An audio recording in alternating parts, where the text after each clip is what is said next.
मित्रों, मैं हूं बिस्मिल आफ्ताब आलम और आप देख रहे हैं उर्दू हिंदी नॉलेज चैनल। देखिए, आज बहुत ही इंपॉर्टेंट टॉपिक पर बात करते हैं।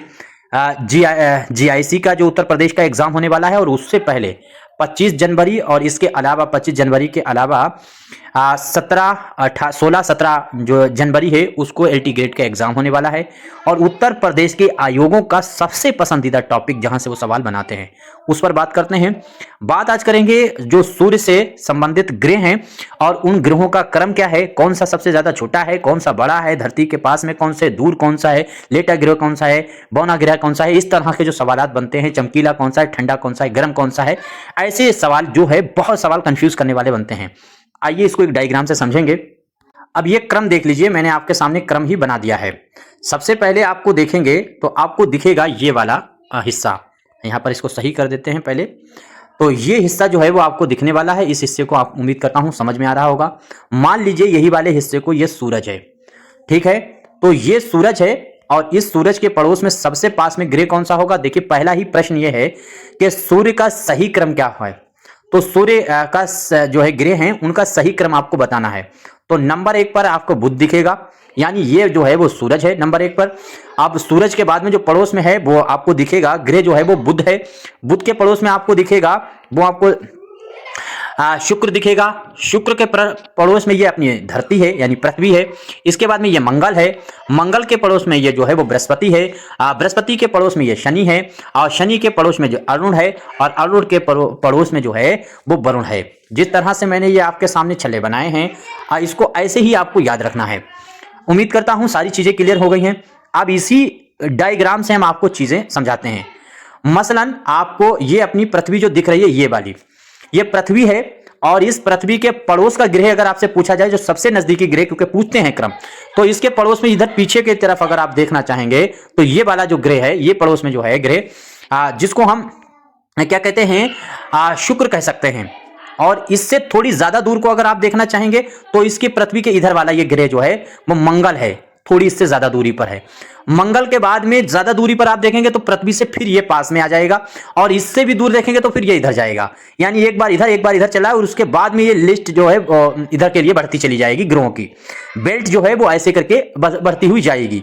बहरहाल अब इनमें 3 तरह के क्रम पूछते हैं। एक तो सही क्रम जो आपको यहां पर दिख रहा है, सबसे पहले ये सही क्रम है जो आपको दिख रहा है। और दूसरी चीज यहां से जो पूछते हैं वो ये पूछते हैं कि आकार के आधार पर इनका क्रम कौन सा है, दूसरा क्रम होता है।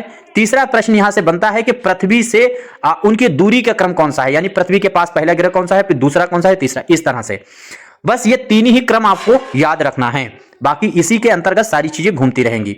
उम्मीद करता हूं क्लियर हो गया होगा। अपनी तरफ से पूरी कोशिश होती है कि आपको समझ में आए। तो अब आपसे अगर पूछा जाए यहां पर कि सबसे ज्यादा गर्म ग्रह कौन सा है, तो बहुत आसान सी बात है। गर्म ग्रह का मतलब ये सूरज हमारा है और सूरज के पड़ोस में ये वाला ग्रह है जो पड़ोस में बिल्कुल है, जिसको हम लोग बुध कहते हैं। तो सबसे ज्यादा गर्म यही है। सबसे ठंडा क्योंकि सूरज ये है और सबसे ठंडा इसलिए ये दूरी सबसे ज्यादा इसकी है, तो ये सबसे ज्यादा ठंडा होगा। एक चीज याद रखिएगा कि अगर आपसे यह पूछा जाए कि पृथ्वी से डायरेक्ट जो है नंगी आंखों से ग्रह कौन सा दिखता है, तो आपको याद रखना है नंगी आंखों से जो ग्रह दिखता है वो दिखता है शुक्र। यानी ये पृथ्वी के जो बिल्कुल पड़ोस में है, लाल कलर में जो आपको दिख रहा है, ये शुक्र है और ये नंगी आंखों से दिखता है। इसे भोर का तारा, सांझ का तारा पूछते हैं प्रश्न कि भोज का जो है भोर का तारा किसको माना जाता है, सांझ का तारा कौन सा ग्रह है, तो वो शुक्र ही रहेगा। सबसे चमकीला ग्रह पूछा जाए तब भी शुक्र रहेगा। आपने इसको अपनी नंगी आंखों से इस ग्रह को देखा होगा। ये जब हमको दिखाई देता है, जब हम लोग चांद वगैरह देखते हैं तो सबसे ज्यादा जो चमकीला सुबह में तारा देखा होगा, शाम को सबसे ज्यादा चमकीला तारा दिखता है, दरअसल वो शुक्र ग्रह होता है जो नंगी आंखों से दिखता है चांद के ऊपर जो हमको दिखाई देता है। तो इस तरह से इसकी चीजें समझ गए। अब इसके बाद में अब इसकी चीज को आकार के आधार पर हम लोग आगे देखेंगे। अब ये देखिए, आकार के आधार पर ग्रह जो हैं उनके बारे में आपसे पूछा गया है। कौन कौन सा आकार के आधार पर है। नंबर 1 पर आपको बृहस्पति दिखेगा, फिर इससे छोटा शनि है, फिर इससे भी छोटा अरुण है, उससे छोटा वरुण है, फिर उसके बाद पृथ्वी है। यानी अगर आपको आकार के आधार पर पृथ्वी घटते क्रम में पूछी जाए कितने नंबर पर है, तब आप बताएंगे देखिए 1 2 3 4 छोड़ करके, यानी 5वें नंबर पर पृथ्वी मानी जाती है घटते हुए क्रम में। बढ़ते हुए क्रम में पृथ्वी जो है वो कितने नंबर पर मानी जाएगी, तब भी 5 मानी जाएगी। काहे मानी जाएगी 5। अच्छा, बढ़ते हुए क्रम में अगर आपसे पूछा जाए तब फिर पृथ्वी से क्या होगा, यानी बुध है, फिर मंगल है 2, शुक्र 3, पृथ्वी 4 नंबर पर पृथ्वी मानी जाएगी बढ़ते हुए क्रम में। तो सबसे छोटा ग्रह अगर आपसे पूछ लिया जाएगा तो बुध, सबसे बड़ा ग्रह अगर आपसे पूछ लिया जाएगा तो पृथ्वी, पृथ्वी से बड़ा ग्रह, पृथ्वी के पड़ोस का, पृथ्वी के नजदीकी सबसे बड़ा ग्रह कौन सा है? अगर ऐसे प्रश्न पूछे तो ये थोड़ा सा टफ है, तब आपको जवाब देना होगा अरुण। और पृथ्वी से छोटा, पृथ्वी के नजदीकी ग्रह कौन सा है? तब आपको जवाब देना है शुक्र। इसको एक डायग्राम से समझते हैं। देखिए हम यहां से आपको क्रम इनका बना करके दिखाते हैं उसके बाद, क्योंकि ये चैप्टर अगर आपने समझ लिया तो असिस्टेंट प्रोफेसर जीआईसी का उत्तर प्रदेश का कोई भी एग्जाम देने जा रहे तो बहुत आसान होने वाला है। देखिए सबसे बड़ा अगर आपसे ग्रह पूछा जाएगा तो यहां पर ये सबसे बड़ा ग्रह आपसे याद रखिएगा बृहस्पति है। इससे अगर छोटा पूछा जाएगा तो ये हो जाएगा, उससे छोटा पूछा जाएगा तो ये हो जाएगा, उससे छोटा पूछा जाएगा तो ये हो जाएगा, उससे भी छोटा पूछा जाए तो मान लीजिए ये हो जाएगा। अब इसके इस तरह से आपने क्रम देख लिया है, तो कितने क्रम? ये 5 हो गए हैं। और भी देख लीजिए, इसके अलावा इससे छोटा और भी पूछा जाए तो ये हो जाएगा, इससे भी छोटा पूछा जाए तो ये हो जाएगा। उम्मीद करता हूं क्रम आपको अब दिखाई दे रहा होगा। तो इस तरह से ये क्रम चलते हैं। इससे भी अगर छोटा अगर बाई चांस पूछा जाए तो फिर जो है इससे छोटा ग्रह ये हो जाएगा, जो आपको बहुत माहीन दिख रहा है। अब यहीं से हम लोग इसकी बेल्ट को समझ लेते हैं। ये देखिए, ये देखिए, अब उम्मीद करता हूं समझ में आ रहा होगा। ये देखिए सबसे बड़ा अगर आपको ग्रह पूछा जाए तो ये पीले कलर में जो दिख रहा है यानी बृहस्पति है। दूसरे नंबर पे इससे छोटा कौन है? तो ये शनि है। इससे भी छोटा कौन है? तो ये आपको अरुण दिखेगा, यानी ये देखिए, यहां से ये देखिए। इसके बाद में अगर इससे भी छोटा अगर आपसे पूछा जाए तो फिर ये वरुण होगा। इससे भी छोटा अगर पूछा जाए तो फिर ये पृथ्वी होगी। इससे भी छोटा अगर आपसे पूछा जाता है तो फिर ये शुक्र होगा। और इससे भी अगर छोटा पूछा जाए तो फिर ये शुक्र से छोटा जो है वो मंगल होने वाला है। अब मंगल से, पृथ्वी से छोटा शुक्र है, शुक्र से भी छोटा मंगल है। और सबसे छोटा अगर आपसे पूछा जाए तो यहां पर आपको जरा सी बिंदी डॉट दिख रही होगी, ये देखिए, तो ये जो है बुध है। आई थिंक कितनी चीजें क्लियर हो गई हैं। उम्मीद करता हूं चीजें समझ में आई होंगी। अब यहीं पर देखिए हमारी मान लीजिए पृथ्वी कहां किस नंबर पे है? तो पृथ्वी का ग्रह, पृथ्वी ग्रह जो है ये मान लीजिए पृथ्वी है अपनी। तो अब दिखा, तो पृथ्वी से मतलब बड़ा ग्रह कौन सा है? पृथ्वी के नजदीक पृथ्वी का सबसे बड़ा ग्रह कौन सा है? तो आपको यह बताना है, यानी आपसे वरुण के बारे में पूछ रहा।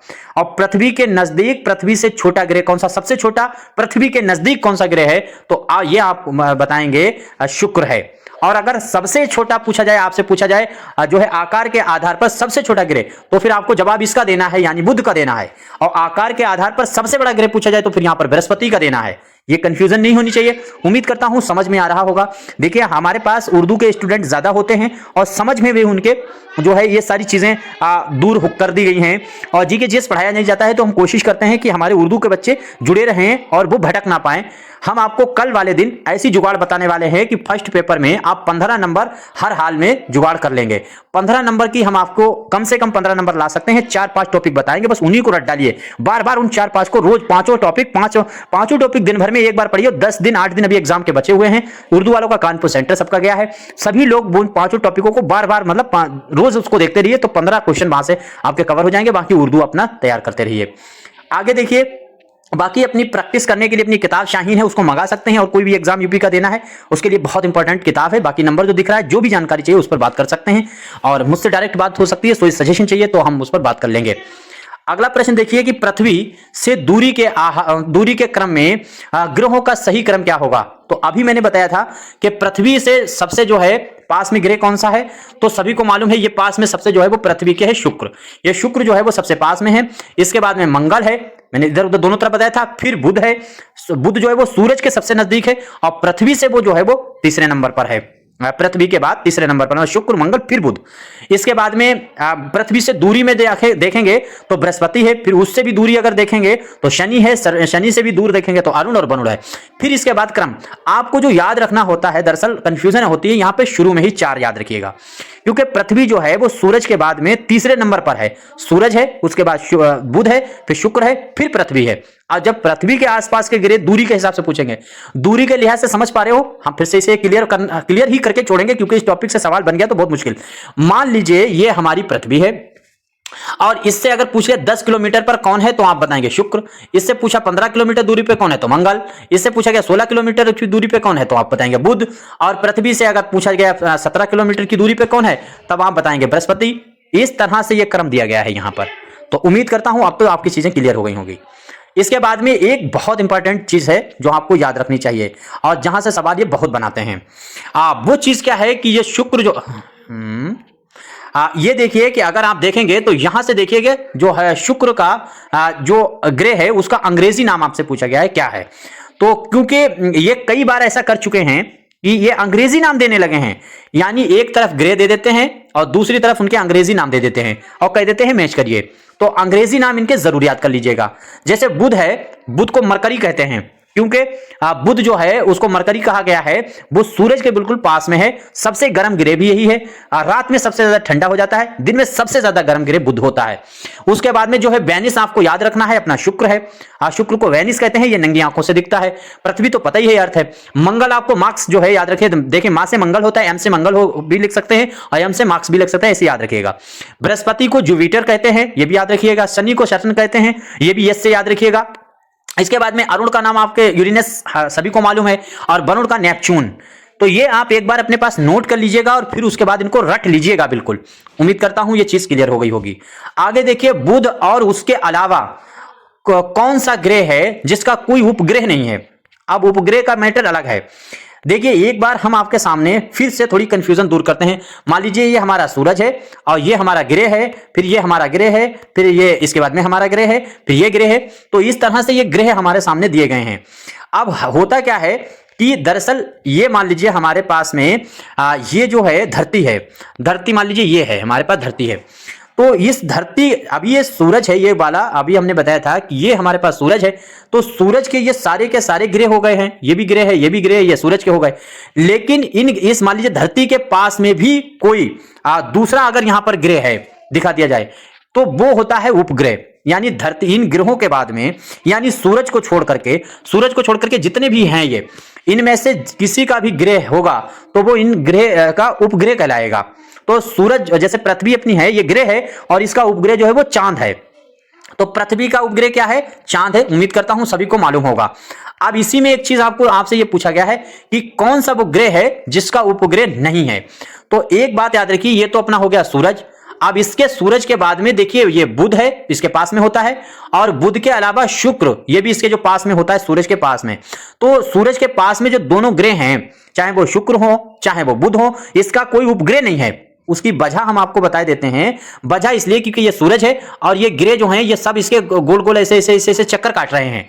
तो ये सूरज के जो पड़ोस में ग्रह हैं, इनका अगर कोई उपग्रह होगा तो सूरज उनसे निकल जाएगा, क्योंकि वो बिल्कुल पास में सूरज के चला जाएगा और सूरज में इतनी आग है कि वो इसको खत्म कर देगा। इसलिए ये दो ग्रह ऐसे हैं जिनका कोई उपग्रह नहीं है।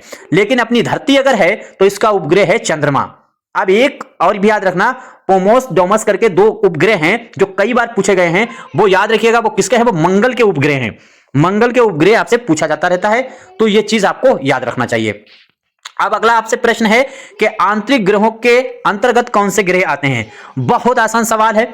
बहुत आसान सवाल इसलिए है क्योंकि अभी हम लगातार आपके सामने बात रख रहे हैं। ये सूरज है, इसके बाद में मान लीजिए ये करके ये जो है हमारे 8 ग्रह हैं। तो जो शुरू के 4 ग्रह हैं, शुरू के यानी जो 4 ग्रह हैं, वो शुरू के जो 4 ग्रह होते हैं वो आंतरिक ग्रह कहलाते हैं, और जो आखिर के 4 ग्रह होते हैं ये बाह्य ग्रह कहलाते हैं। इनका क्रम वैसे ही रहता है जैसा इनका है। तो सूरज के पड़ोस में हम कई बार बता चुके हैं, अभी हम लगातार बात कर रहे हैं कि बुध है, बुध के बाद में शुक्र भी है पड़ोस में, फिर अपनी पृथ्वी है और फिर मंगल है। तो यही चारों जो हैं वो आंतरिक ग्रह हैं। अब इसके बाद बचे हुए ये 4 हैं। अब बृहस्पति है, मंगल है, बृहस्पति है, शुक्र है, अब मंगल है, बृहस्पति है, शनि है, फिर अरुण और वरुण है। ये चारों जो होंगे वो बाह्य ग्रह कहलाएंगे। ये नीचे आपको दिया भी गया है। देखिए वो जितनी चीजें मैंने बताई, अगर वो चीजें आपने समझ ली तो ये कहानी बहुत आसान है। इसके बाद में अगला सवाल देखिए पंच सिद्धांतिका, ये कई बार आपसे पूछी जा चुकी है, इसलिए आपको याद रखना चाहिए।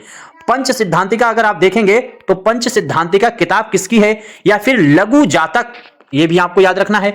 ये किताब किसकी है? तो वाहर मीर के नाम आपको याद रखना है। वाहर मीर जो हैं ये भारत के संस्कृत के बड़े विद्वान हैं और इन्होंने ही सबसे पहले पृथ्वी के बारे में बताया कि ये पृथ्वी जो है एक विस्फोट से बनी है, ये दुनिया विस्फोट से बनी है, और जो है पृथ्वी जो है वो चक्कर काट रही है सूर्य के। ये सारी चीजें जो है वो इन्हीं ने बताई हैं। इसलिए ये पुस्तक जो है इनकी बहुत इंपॉर्टेंट हो जाती है, जिसको पंच सिद्धांतिका कहते हैं। अगला देखिए, ये अंग्रेजों के कुछ 2-3 हैं, उनको नाम आपको याद रखना है। जैसे बिग बैंग थ्योरी आपसे पूछा जा सकता है और पूछा जा चुका है 2-3 बार। यानी बिग बैंग थ्योरी, जिसको महाविस्फोटक थ्योरी भी कहते हैं, ये सिद्धांत किसने दिया है? तो ये नाम आपको याद रखना है, जॉर्ज लेमेत्रियर का नाम आपको याद रखना है। इसी ने बिग बैंग थ्योरी दी है और ये कई बार आपसे पूछी जा चुकी है। इसके बाद में आपसे अगला प्रश्न देखिए कि जो है प्लेसेटिंग यूनिवर्स थ्योरी किसने दी है? तो ये भी थ्योरी आपसे कई बार पूछी गई है। इसको आपको हर हाल में याद रखना है। एलन सैंडेस का नाम बहुत इंपॉर्टेंट है, जो इसने भी दुनिया के बारे में ये थ्योरी दी है। तो जो है प्लेसेटिंग यूनिवर्स थ्योरी जो है वो इसने दी है। बिग बैंग थ्योरी जो है अभी हम लोगों ने देखा था, तो वो दी है मेलेथियर ने, ये आपको याद रहेगा। इसके बाद में जो है स्टेडी सेंटेंट थ्योरी किसने दी है? तो थॉमस का नाम आपको याद रखना है, ये कई बार पूछा जा चुका है, याद रखिएगा। अब एक और प्रश्न, यानी प्राश्चिक पल्सर, ये पल्सर कई बार पूछा जा चुका है, ये क्या है? दरअसल ये तारा है। सूरज भी आपसे कई बार पूछा जा चुका है, सूरज जो है ये क्या है? तो सूरज एक जो है वो तारा है, ये चीज आपको याद रखिएगा। तारा है, इसको ग्रह मत लगा देना कि सूरज क्या है तो ग्रह आप लगा दें, ग्रह नहीं। और इसी तरीके से चांद क्या है? तो चांद ग्रह नहीं है, बल्कि चांद क्या है? एक उपग्रह है।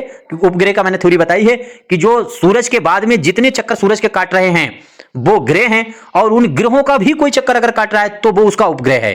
तो पृथ्वी का एक ही उपग्रह है जिसका नाम चंद्रमा है, और मंगल के 2 ग्रह हैं, पोमोस प्योबस करके। तो वो ये भी पूछ सकते हैं सवाल कि वो कौन सा ग्रह है जिस पर 2 चांद दिखाई देते हैं? तो आपको याद रखना है मंगल पे। अगला प्रश्न देखिए, वह कौन सा ग्रह है जो 2006 से ग्रह की श्रेणी से बाहर हो गया? तो 2006 में देखिए, पहले जो हमारे ग्रह थे उनको 9 उनकी संख्या मानी जाती थी। वर्तमान में कितने ग्रह हैं? तो 8 हैं, ये चीज आपको याद रहेगी। तो ये याद रखिएगा, प्लेटो पहले दिखाई देता था, लेकिन 2006 से ये दिखाई ग्रह नहीं देता है, ये लुप्त हो गया है। इसलिए प्लेटो को जो है ग्रह की श्रेणी से ही निकाल दिया गया है। इसी को कभी कभी यम भी कहते हैं हिंदी में। तो यम जो है वो उसको प्लेटो कहते हैं, तो प्लेटो जो है इस तरीके से निकाल दिया गया है। बस यहीं तक हम बात करेंगे। मेरा तरीका अच्छा लगा है तो पहली बार चैनल पे आए हैं तो चैनल को सब्सक्राइब करके जरूर जुड़िएगा। अपने सजेशन दीजिए, अपना सुझाव दीजिए, जो मेरे लिए बहुत महत्वपूर्ण होगा। बाकी जीके जीएस के क्लास हमेशा आप चलते रहेंगे, क्योंकि उर्दू वालों के लगातार मैसेज आ रहे थे कि सर फर्स्ट पेपर कोई नहीं पढ़ा रहा, समझा नहीं रहा। तो मैंने ये वीडियो उठाया है। आप कहीं का भी तैयारी कर रहे हो, असिस्टेंट प्रोफेसर जिसमें जीके जीएस पूछा जाता है, यूपी का हो, मध्य प्रदेश का हो, राजस्थान का हो, झारखंड का हो, हर जगह का हम जीके जीएस पढ़ाते हैं। और जो यूपी का एलटी ग्रेड का एग्जाम होने वाला है, इसके लिए मैंने प्लेलिस्ट बना रखी है, उसको एक बार जरूर चेक कीजिएगा, उसमें विजिट कीजिएगा, और आपको एक ही बार में उसमें जितनी वीडियो देख लीजिएगा आपका काम हो जाएगा। कल हम वीडियो लेकर के आएंगे करंट की, और एक थ्योरी की ऐसी वीडियो लेकर आएंगे जिससे आप 15 क्वेश्चनों की जुगाड़ कर ले। बाकी आपका सजेशन जो भी हो बताइएगा। अपनी किताब स्क्रीन पे दिखती है, इसको मंगा सकते हैं।